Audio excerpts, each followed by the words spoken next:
ನಮಸ್ಕಾರ, welcome back to my channel. ಎಷ್ಟು ದಿನದ ಕೆನೆ, ಇದರಿಂದ ಎಷ್ಟು ಕೆಜಿ ಬೆಣ್ಣೆ ತೆಗ್ದೆ, ದಪ್ಪವಾದ ಕೆನೆ ಬರಬೇಕು ಅಂದರೆ ಏನು ಮಾಡಬೇಕು, ಕೆಜಿ ಗಟ್ಟಲೆ ಬೆಣ್ಣೆಯನ್ನು ಈಸಿಯಾಗಿ ಹೇಗೆ ತೆಗೆಯೋದು ಅನ್ನೋದನ್ನು ಈ ವಿಡಿಯೋದಲ್ಲಿ ತಿಳಿಸ್ತಾ ಇದ್ದೀನಿ. ಕೊನೆವರೆಗೂ ಮಿಸ್ ಮಾಡದೆ ನೋಡಿ. ಇದು 2.5 ತಿಂಗಳ ಕೆನೆ. 2.5 ತಿಂಗಳಿಗೆ ಇಷ್ಟೊಂದು ಕೆನೆ ಬರುತ್ತಾ ಅಂತ ನೀವು ಅನ್ಕೋತಾ ಇರ್ಬೋದು. ಖಂಡಿತ ಬರುತ್ತೆ. ಈ ಕೆನೆನ ನಾನು ಯಾವುದೇ ಪ್ಯಾಕೆಟ್ ಮಿಲ್ಕನ್ನು ಬಳಸಿ ತೆಗೆದಿರೋದಲ್ಲ. ಬದಲಾಗಿ ನಮ್ಮ ಮನೆಗೆ ನಾವು ಮಿಲ್ಕ್ ಡೈರಿಯಿಂದ ಹಾಲನ್ನು ತೊಗೊಂಡು ಬರ್ತೀವಿ. ಇದರಲ್ಲಿ ಕೆನೆನೂ ಕೂಡ ತುಂಬ ಚೆನ್ನಾಗಿ ಬರುತ್ತೆ. ಹಾಗೆ ಪ್ಯಾಕೆಟ್ ಹಾಲಿಗೆ ಕಂಪೇರ್ ಮಾಡಿದ್ರೆ ರೇಟ್ ಕೂಡ ತುಂಬ ರೀಸನಬಲ್ ಅನಿಸುತ್ತೆ. ಈ ಕೆನೆಗೆ ಮೊಸರನ್ನ ಹಾಕೋದು ಆಪ್ಷನಲ್. ನಿಮಗೆ ಬೇಕಂದರೆ ಹಾಕಿ, ಇಲ್ಲ ಅಂದ್ರೇನು ಏನು ತೊಂದರೆ ಇಲ್ಲ. ಆದರೆ ನನಗೆ ಮುಂಚೆಯಿಂದ ಇದಕ್ಕೆ ಮೊಸರನ್ನ ಹಾಕಿ ಒಂದು ರಾತ್ರಿ ಬಿಟ್ಟು ನೆಕ್ಸ್ಟ್ ಡೇ ಬೆಣ್ಣೆಯನ್ನು ತೆಗೆಯೋದು ಅಭ್ಯಾಸ. ಹಾಗಾಗಿ ನಾನಿಲ್ಲಿ ಮೊಸರನ್ನ ಸೇರಿಸ್ಕೊತಾ ಇದ್ದೀನಿ. ಮೊಸರು ಹಾಕಿದಾದ್ಮೇಲೆ ಚೆನ್ನಾಗಿ ಅದನ್ನು ಮಿಕ್ಸ್ ಮಾಡ್ಕೊಳ್ಳಿ. ಹಾಲಿನಿಂದ ಕೆನೆ, ಕೆನೆಯಿಂದ ಮೊಸರು, ಮೊಸರಿನಿಂದ ಬೆಣ್ಣೆ, ಬೆಣ್ಣೆಯಿಂದ ತುಪ್ಪ ಅಂತಾರಲ್ಲ, ಹಾಗೆಯೇ ನಾನು ಇಲ್ಲಿ ಕೆನೆಗೆ ಮೊಸರನ್ನ ಹಾಕೊಂಡಿದ್ದು.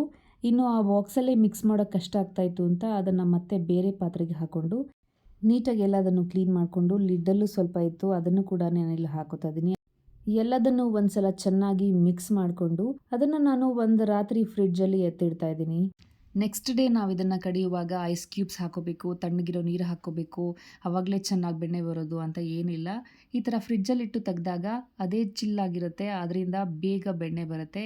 ಅಷ್ಟು ಕೆನೆಯನ್ನು ಹಾಕೋದಕ್ಕೆ ನಾನು ಇಲ್ಲಿ ಒಂದು ದೊಡ್ಡ ಪಾತ್ರೆನ ತೊಗೊಂಡಿದ್ದೀನಿ. ಇದನ್ನು ನಾನು ರೆಗ್ಯುಲರ್ ಆಗಿ ಯೂಸ್ ಮಾಡಲ್ಲ, ಹಾಗಾಗಿ ಒಂದ್ಸಲ ವಾಶ್ ಮಾಡಿಕೊಂಡು ಅದನ್ನು ಬಳಸ್ತಾ ಇದ್ದೀನಿ. ಇನ್ನು ದಪ್ಪವಾಗಿ ಕೆನೆ ಬರಬೇಕು ಅಂದರೆ ಏನು ಮಾಡಬೇಕು? Very simple. ಹಾಲನ್ನು ಕಾಯಿಸಿದಾದ್ಮೇಲೆ ಅದು ಉಗುರು ಬೆಚ್ಚಗೆ ಆದಮೇಲೆ ತಟ್ಟೆಯನ್ನು ಮುಚ್ಚದೆ ಫ್ರಿಡ್ಜಲ್ಲಿ ಇಡಬೇಕು. ಆಗ ಅದು ದಪ್ಪವಾಗಿ ಕೆನೆ ಕಟ್ಟಿರುತ್ತೆ. ಇದಕ್ಕೆ ಇವಾಗ ನಾನು ಸಾಕಷ್ಟು ನೀರನ್ನು ಹಾಕೋತಾ ಇದ್ದೀನಿ. ಜಾಸ್ತಿ ನೀರನ್ನು ಹಾಕೊಂಡಷ್ಟು ಬೇಗ ನಮಗೆ ಬೆಣ್ಣೆಯನ್ನು ತೆಗೆಯೋದಕ್ಕೆ ಈಸಿ ಆಗುತ್ತೆ.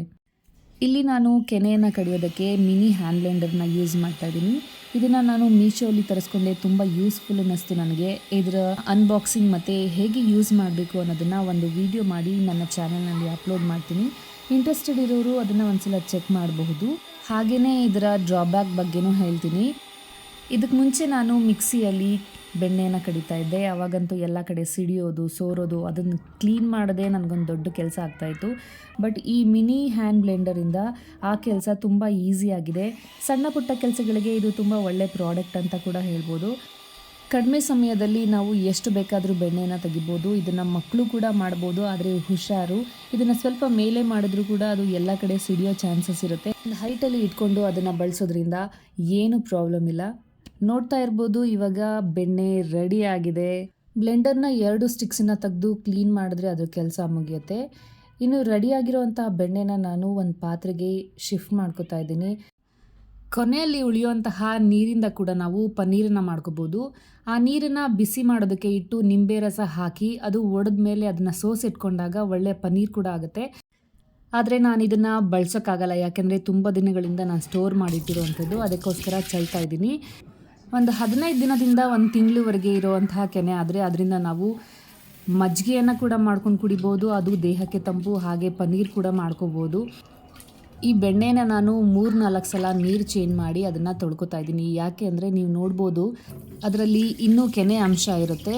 ಅದನ್ನು ಹಾಗೆ ಕಾಯಿಸೋಕ್ಕೋದ್ರೆ ಅದು ಗಟ್ಟಿಯಾಗಿ ಪಾತ್ರೆಗೆ ಅಂಟ್ಕೊಂಡು ಬಿಡುತ್ತೆ. ಹಾಗಾಗಿ ಅದನ್ನು ನೀಟಾಗಿ ವಾಶ್ ಮಾಡ್ಕೊಳ್ಳೋದು ಒಳ್ಳೆಯದು. ನೋಡಿ, ಈಗ 3ನೇ ಸಲದ್ದು ಇದು ತೋರಿಸ್ತಾ ಇದ್ದೀನಿ ನೋಡಿ. ಇನ್ನೂ ಕೆನೆ ಅಂಶ ಸ್ವಲ್ಪ ಇದೆ, ಹಾಗಾಗಿ ಮತ್ತೆ ಇನ್ನೂ ಒಂದು ಸಲ ನೀರು ಹಾಕ್ಕೊಂಡು ವಾಶ್ ಮಾಡ್ತೀನಿ. ಈಗ ನೋಡ್ಬೋದು ನೀವು ನೀರು ಎಷ್ಟು ಕ್ಲೀನಾಗಿದೆ ಅಂತ. ಈಗ ನೀವು ನೋಡ್ಬೋದು ಬೆಣ್ಣೆ ಎಷ್ಟು ಚೆನ್ನಾಗಿದೆ ಅಂತ. ಅದ್ರ ಟೆಕ್ಸ್ಚರ್ ನೋಡಿ, ತುಂಬ ಸ್ಮೂತಾಗಿ, ತುಂಬ ನೈಸ್ ಫೀಲ್ ಕೊಡ್ತಾ ಇದೆ. ಇದನ್ನು ಈ ಸ್ಟೇಜಲ್ಲೇ ಉಂಡೆ ಕಟ್ಟೋದು ತುಂಬ ಕಷ್ಟ, ತುಂಬ ಸ್ಮೂತಾಗಿರುತ್ತೆ. ಅದಕ್ಕೆ ಎಲ್ಲದನ್ನು ಮತ್ತೆ ಪಾತ್ರೆಯಲ್ಲಿ ಹಾಕಿ ಫ್ರಿಡ್ಜಲ್ಲಿ ಇಟ್ಕೋತಾ ಇದ್ದೀನಿ. ನೋಡಿ ಎಷ್ಟು ಚೆನ್ನಾಗಿ ಬಂದಿದೆ ಅಂತ. ನೋಡಿದ್ರೆ ಆಸೆ ಆಗ್ತಾ ಇದೆ ಅಲ್ವಾ? ಮತ್ತು ನೆಕ್ಸ್ಟ್ ಡೇ ಅದನ್ನು ಫ್ರಿಡ್ಜಿಂದ ತೆಗೆದು ಅದರಿಂದ ಉಂಡೆಗಳನ್ನ ಮಾಡ್ಕೋತಾ ಇದ್ದೀನಿ. ಅದಕ್ಕೆ ನಾನು ಕ್ಲೀನಾಗಿರೋವಂತಹ ಒಂದು ಪ್ಲಾಸ್ಟಿಕ್ ಕವರ್ನ ಯೂಸ್ ಮಾಡ್ತಾ ಇದ್ದೀನಿ. ಈ ಥರ ಉಂಡೆಯನ್ನು ಮಾಡ್ಕೊಳ್ಳೋದ್ರಿಂದ ಅದರಲ್ಲಿ ಎಕ್ಸೆಸ್ ಆಗಿರೋ ನೀರನ್ನು ನಾವು ತೆಗಿಬೋದು. ಇಲ್ಲಾಂದರೆ ಅದ್ರ ತೂಕನ ಇದಕ್ಕೆ ಸೇರ್ಕೊಂಡು ಬಿಡುತ್ತೆ. ಕೊನೆಯಲ್ಲಿ 1 ಲೋಟದಷ್ಟು ನೀರು ಬಂದಿದೆ. ಅದರಿಂದ ನೀವು ನೋಡ್ಬೋದು, ಈ ಒಟ್ಟು ಬೆಣ್ಣೆ ತೂಕನ ನಾನು ಮೆಜರ್ ಮಾಡಿ ತೋರಿಸ್ತಾ ಇದ್ದೀನಿ. ನೀರನ್ನು ಆ್ಯಡ್ ಮಾಡಿ ಜಾಸ್ತಿ ಇದೆ ಅಂತ ಹೇಳೋದು ಅಷ್ಟು ಚೆನ್ನಾಗಿರಲ್ಲ. ಇಷ್ಟು ಬೆಣ್ಣೆ ತೋರಿಸಿ ನಾನು 5 kg ಇದೆ, 4 kg ಇದೆ ಅಂತ ಹೇಳೋದು ತಪ್ಪಾಗತ್ತೆ.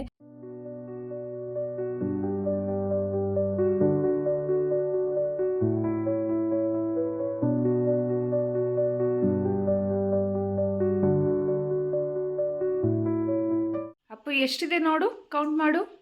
1, 2, 3, 4, 5, 6, 7, 8, 9, 10, 11, 12, 13, 14, 15, 16, 17, 18, 19, 20, 21, 22, 23, 24, 25, 26, 27, 28, 29.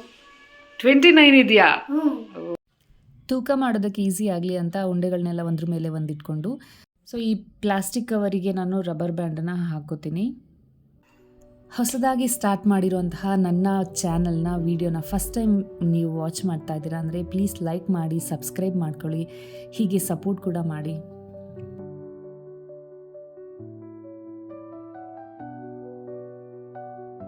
ಫೈನಲಿ ಬೆಣ್ಣೆ ತೂಕ ಮಾಡೋ ಟೈಮ್ ಬಂದೇ ಬಿಟ್ಟು, ಕಿಚನ್ ಸ್ಕೇಲ್ ಇಲ್ಲದೆ ಇರೋದ್ರಿಂದ ನಾನಿಲ್ಲಿ ನಾರ್ಮಲ್ ವೇಯಿಂಗ್ ಮಿಷಿನ್ನ ಯೂಸ್ ಮಾಡ್ತಾ ಇದ್ದೀನಿ. ಅಯ್ಯೋ, ವೆಯ್ಟೇ ತೋರಿಸ್ತಾ ಇಲ್ಲ. ಫಸ್ಟ್ ನೀನು ನಿಂತ್ಕೋ, ನಿನ್ನ ತೂಕ ಎಷ್ಟಿದೆ ನೋಡೋಣ. ನಿಂತ್ಕೋ. ಎಷ್ಟು ಕೆ ಜಿ ಇದೆಯಾ? ಓ 19.10. ತುಂಬ ಹೆವಿ ಇದೆ. ಎಷ್ಟು ಬಂದಿದೆ ಇವಾಗ? 22 ಬಂತಲ್ಲ. 22 ಮೈನಸ್ 19 ಎಷ್ಟಾಯಿತು? 3 ಅಲ್ಲ? 3 ಕಿಲೋ ಇದೆ ಅಮ್ಮು. ಅದು